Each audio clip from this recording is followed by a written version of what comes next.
No Man's Sky. Yeah, brand new game came out last week. That came out this week, technically. Tuesday. Yep. Oh. Really hyped. It was announced 3 years ago. It's a pretty gargantuan undertaking. Yeah. Especially for a development team of about 15 people. It is a procedurally generated universe with something like 18 quintillion planets that you can visit, with the creatures, the plant life, the atmospheres, all the planets. They're all procedurally generated, as well as the music on top of everything else. And so this is not a game that I would ever have thought that I would play. In fact, I bought it just for the purposes of doing Let's Plays and to review it for this very podcast. That being said, I can't stop playing it. I bought it for the PS4, thank God, because apparently the PC version is virtually unplayable. Literally unplayable.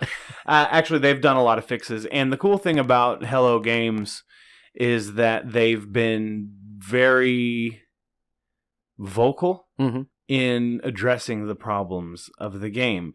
So if we're thinking about like Niantic with Pokemon Go, they've been very quiet about addressing the problems, and everybody's flipping out. Everybody's flipping out about the PC version of No Man's Sky, and Hello Games is addressing them, and no one gives a shit. They're still like, fuck you, this game sucks.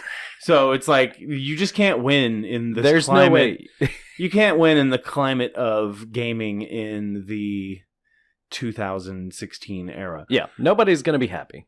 Okay. Just straight up. So let's talk about the good things about the game. It's very breathtaking in some aspects. There's a lot of stuff to do, but it all basically boils down to survival. You're mining resources to stay alive on planets that may have harsh climates, aggressive life forms, and sentinels on each planet. Okay, there is space battle in it, and you can get hijacked by pirates. Not necessarily hijacked, but you'll get attacked, and they try to steal your cargo. There is kind of a storyline. What I've been doing is following the path of the Atlas. I know there's another storyline you can follow. I have been going the Atlas route. I've probably put in, I would say, 20 to 30 hours on this game. Yeah. It's pretty much every waking moment I have has been playing No Man's Sky. And that's the thing. Never could get into Minecraft. Okay. Never played a lot of just endless exploration games, but there's something about No Man's Sky that keeps me coming back. I really bought the game with the intention of, since it's a new game, I can still get at least half my money back if I traded it in. But I don't really plan on doing that. Yeah. Especially since Hello Games has announced that they are going to support the game for quite a while with free updates and no paid DLC. Nice. Certain things that are going to be coming to the game are base building. You can fly freighters, and you can do a lot of other things that they're planning on bringing into the game. Now, PC issues aside, there are some other problems that the gaming community, especially the rabid No Man's Sky fan base, the pre-fan base, because everyone was like, this game is going to be so awesome. The hype base. The hype base, right. And, you know, whenever it was announced that the release date was going to be pushed back, there were people getting death threats just for making the announcement. Okay? So, and that's a whole other topic in and of itself. So the problem is that in interviews, Sean Murray of Hello Games stated that there would be certain features in the game at launch that aren't there. Okay? Multiplayer. The very first day of launch, And he said that it's doubtful that any players will actually run into each other. Well, there were 2 Twitch streamers that found each other and traveled to the same planet in the same location and couldn't see each other in the game. And that's kind of contradicts what Sean Murray had said. And he kind of, what's the word? Skirted the topic? Skirted the issue. Instead of addressing it, he was just like, oh, wow, 2 people found themselves. This is amazing. This is great. How I never would have thought this happened. But he wasn't like, hey, sorry, I guess we were a little unsure about it. And then people were like, well, no, it's server issues. And there's a lot of defenders of the game, but there is no multiplayer in it. Right. And there shouldn't, in a game like this, there shouldn't be multiplayer. Now, some of the criticisms of the game in and of itself is that, okay, so you run into alien races. There's 3 separate alien races in it. There's the Vy'keen, the Gek, and the Korvax. But you never find like highly densely populated areas. You just find little outposts and everything like that. There's a really funny Reddit post that I saved on here. I'm going to read it to you. I've been fairly active on the No Man's Sky subreddit, okay? And this one really got my attention. The title of the post is, I don't want to live in Sean Murray's future. Sean Murray is the main developer of this game. Right. This guy goes, talk about a sausage fest. Where are all the bitches at? Ain't seen one damn alien broad on one damn planet. What good is exploring the universe if I can't holla at some big-ass 4-titty bitch that don't understand a word I'm saying? You've learned the Vy'keen word for traveler? Yeah? What about the Vy'keen word for fuckstick or cum? Yeah, I got a special relationship with Vy'keen and nice horns and all playa, but I don't swing that way. The only special relationship I'm about is one with my dick and some Vy'keeny shorty. Keep an eye out, space pimps. You spot any squirrel out there, hit me up with some coordinates and shit. And remember, you ain't colonizing shit if you ain't colonizing some poontang. That's hilarious. Hashtag Kirk fucks. Hashtag Kirk fucks. And hey, why not? But who knows? That might be one of the features that get added later on in the game. Would I recommend the game? It really depends on what kind of game you're into. Okay, if you're into a space exploration game, then yeah, absolutely. But if you're not, I'd say probably give it a try anyway, because I wasn't into that kind of stuff, and I really enjoyed it. I honestly think I've gotten my money's worth by now. It definitely is a very relaxing Zen-like experience, and I can say there's 2 times in my life that I've ever felt insignificantly small. And once is when I was standing on a cruise ship in the middle of the ocean and couldn't see anything but water all around me. And the second time was whenever I played No Man's Sky and flew off the planet for the first time. It's a great game. And if you get a chance to play it on PS4 or PC, and depending on the success of it, it may get ported to other systems. At this point, I don't know. It definitely has a very indie game feel to it. The developer is an indie developer. Sony did a deal with them, a distribution and marketing deal, and that's why it came out on the PS4 first. Right.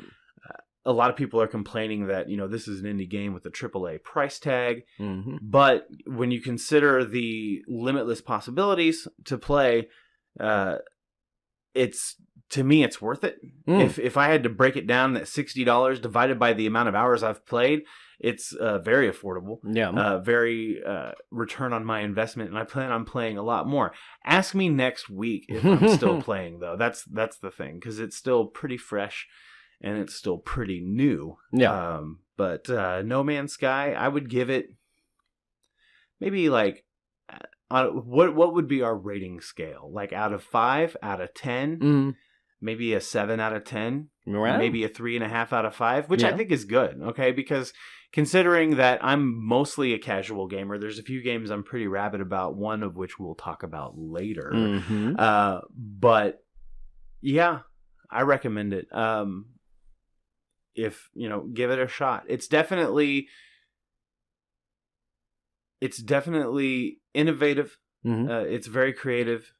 It can be boring to some people, and I noticed that some of the YouTube reviewers that I tend to watch a lot are like, no, this is boring, this is bullshit, this is lame. But then again, it's not Call of Duty. Right.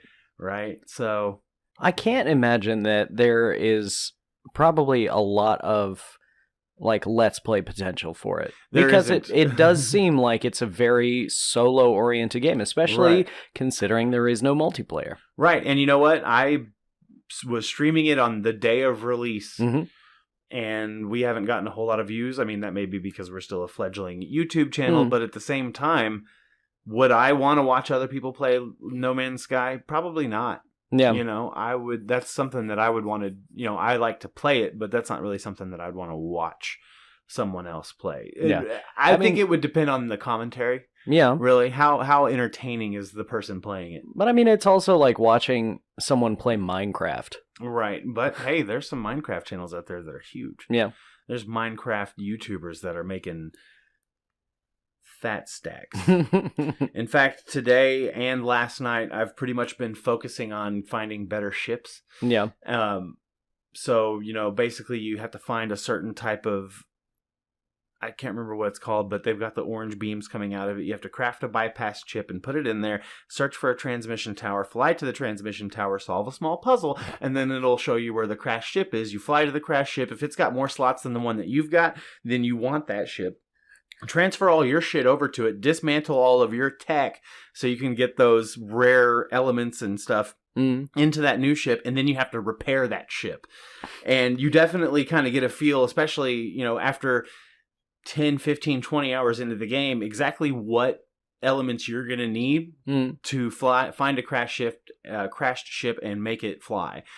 You don't have to have everything fixed on it, but your launch thrusters, your deflector shield, and your pulse engine, they need to be in good working order. Yeah. But most planets I've been on they've been able to have all that stuff readily available to make it fly. Now, you can also categorize plants and animals, and you can rename them and upload them to the servers. And I did that a little bit at first, but now I just don't give a shit about naming them. But I still upload everything because you get credits for it. And then there's been a few planets I found that have a lot of rare materials.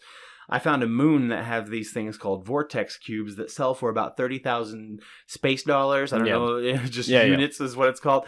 A piece. So I actually named the moon Vortex Cube. So anybody who goes into that galaxy and they see that moon and it'll say it was discovered by me and the name of the moon is Vortex Cubes, there's going to be some good stuff on that moon. You're a champion. I'm helping people out. And I think I would hope more people would do stuff like that. I have yet to find a system or a planet that has been discovered by another player yet. And I've been playing a lot. Well, again, 18 quintillion possible planets. And the developer said there's a 99.9% of the planets out there are going to go undiscovered in this game. So we'll see. I'm curious as to the shelf life of this game. Are people still going to be playing it 5-10 years from now? This may be one of those Minecraft-like games for a certain niche audience that may still be playing it. There might be people out there who are just like, I'm all about exploring as much as I can and building this database. And you had mentioned like some of the potential additions coming to the game, like building bases. Like, I mean, if they legitimately get to the point where you can like straight up colonize planets and stuff that you have discovered, like create your own empire and, branch out from there. I mean, obviously this is pie in the sky stuff. But and I think to do that, they would need to totally revamp the economy of the game, because right now it's pretty cookie cutter. You can fly into some space stations, and then there's some trading posts in the planets. And basically, certain things sell for more in certain parts of the galaxy, and certain things sell for less, and they'll buy things at certain prices, but it's pretty much the same stuff. Right. I remember I was looking for, I was 5 units of iridium away from repairing my warp reactor and just couldn't find it until I found a crashed ship that had a warp reactor, and I dismantled it and took that and fixed my own. Yeah. So it's just one of those things. It's not like just every space station trading post you go into is going to have everything you need. It's definitely not like that. It's it's a slow burn of a game. Yeah. And really maxed out, I guess, on PS4 at least at 30 frames per second, which we already know that the PS4 is capable of more. Mm-hmm. And a lot of people are complaining about that. But, what I've heard people saying is if you're upset about this game at 30 frames per second, you're already playing it too fast. It's just a very relaxing, slow experience. And the music, too, is pretty incredible. Well, yeah. I mean, the fact that it's procedurally yeah, generated, that sounded amazing to me. Like, because I knew that all the worlds and all of the galaxies and everything that you find on the planets... the spaceships, the creatures, the aliens... Everything is. But the fact that they procedurally generate the music while you're playing it sounds amazing to me. Well, apparently one of the guys that created this music generation program got in touch with Hello Games after he saw the announcement and was like, "Hey, I got this for you. This is going to be awesome." And so they incorporated it into the game, which is pretty awesome. So that's pretty much all I've got to say about No Man's Sky. I mean, I told you that... to playing it some more, that's for sure. Like I told you that it looked like it's right up my alley. Yeah. But I'm an Xbox gamer. Yeah, so I'm a PS4 gamer. Yeah, so... You may never know. All right, so we're going to move on. We'll talk a little bit about some Star Wars stuff now.